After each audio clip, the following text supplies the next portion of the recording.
ஆண்டவரும் அருமை இரட்சகராக இயேசு கிறிஸ்துவின் நாமத்தினால் உங்கள் யாவருக்கும் என் அன்பின் வாழ்த்துக்களையும் ஸ்தோத்திரங்களையும் நான் தெரிவித்துக் கொள்கிறேன்.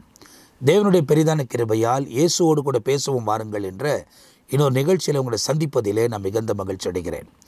தொடர்ந்து தேவனோடு வாழவும் தேவனோடு கூட நிலைக்கவும் கர்த்தர் தந்த கிருபைக்காக நான் கர்த்தரை ஸ்தோத்தரிக்கிறேன். கடந்த இரவு முழுதும் கர்த்தர் காத்து இந்த புதிய நாளை தந்து தேவன் பலப்படுத்தி ஆசீர்வதித்து பாதுகாத்து வழிநடத்தி கொண்டு வருகிறபடியால் நான் கர்த்தரை ஸ்தோத்தரிக்கிறேன். இந்த நாள் முழுவதும் அவர்தான் நம்மை நடத்த வேண்டும். தேவனோடு கூட வாழ்வதை நீங்கள் பழகிக் கொள்ளுங்கள். தீய செயல்முறைகள் விலகி நன்மையான பாதைகளில் தொடர்ந்து முன்னேறி கடந்து போக உங்களை நீங்கள் ஒப்புக் கொடுக்கும் போது ஆண்டவர் மேன்மையான காரியங்களை செய்வதற்கு அவர் சர்வ வல்லமை உள்ள தேவனாயிருக்கிறார்.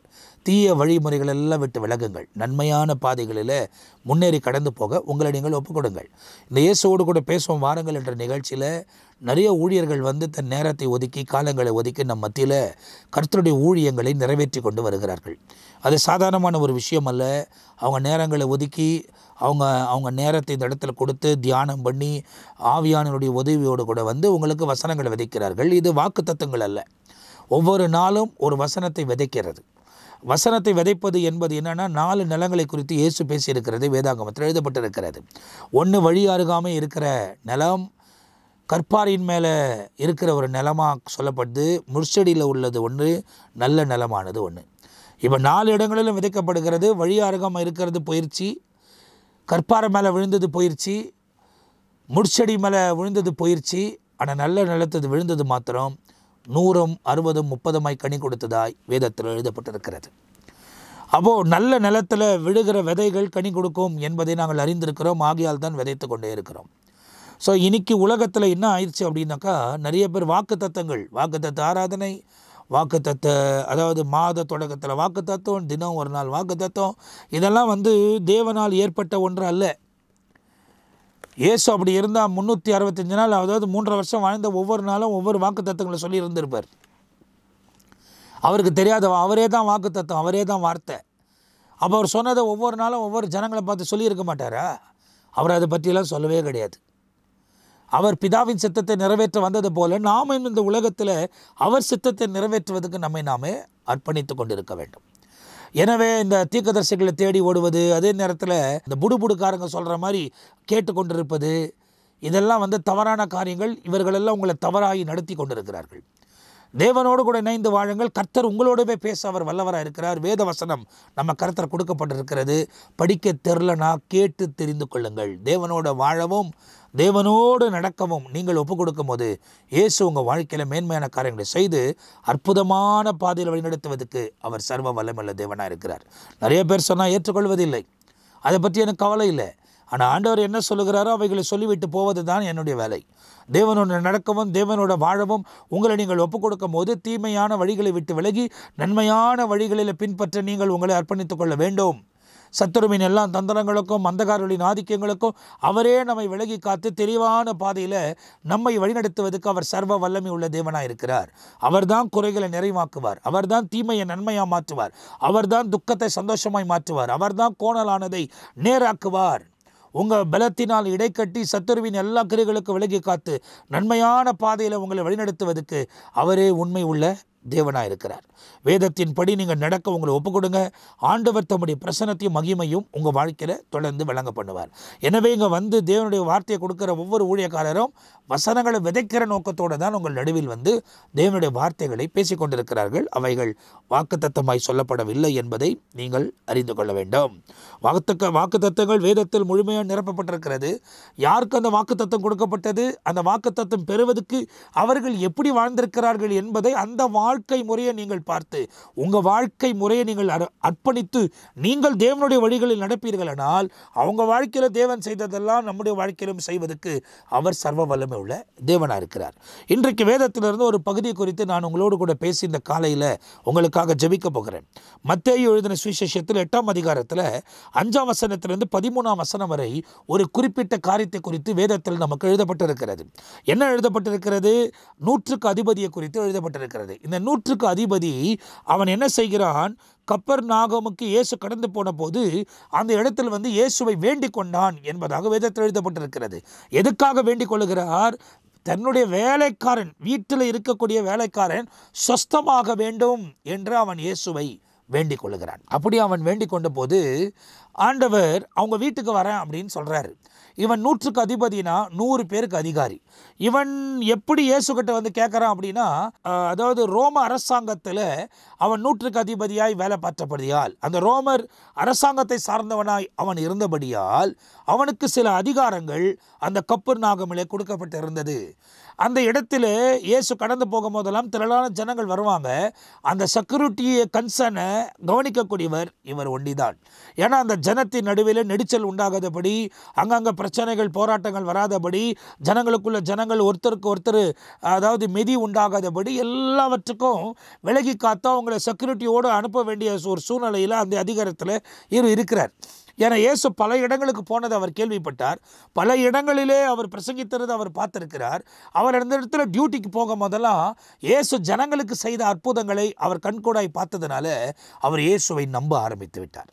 எனவே இயேசுவை நம்ப ஆரம்பித்த இவர் இயேசுவிடத்தில் வந்து தன் வேலைக்காரன் சுகமாக வேண்டும் என்று அவர் வேண்டிக் கொள்ளுகிறார். அப்படி வேண்டிக் கொள்ளும் போது இயேசு நான் உன் வீட்டுக்கு வரேன்னு சொல்கிறாரு. ஆனால் அந்த 100க்கு அதிபதி என்ன சொல்லுகிறார்? நீர் என் வீட்டுக்கு வருவதற்கு நான் பாத்திரன் அல்ல என்பதை அவர் 9ஆம் வசனத்தில் சொல்லுகிறது. வேதாகமத்தில் எழுதப்பட்டிருக்கிறது. அதாவது 8ஆம் அதிகாரம், மத்தேயு 8ஆம் அதிகாரம் 9ஆம் வசனத்தில், நான் ஒருவனை வா என்றால் அவன் வருகிறான், ஒருவனை போ என்றால் அவன் போகிறான்.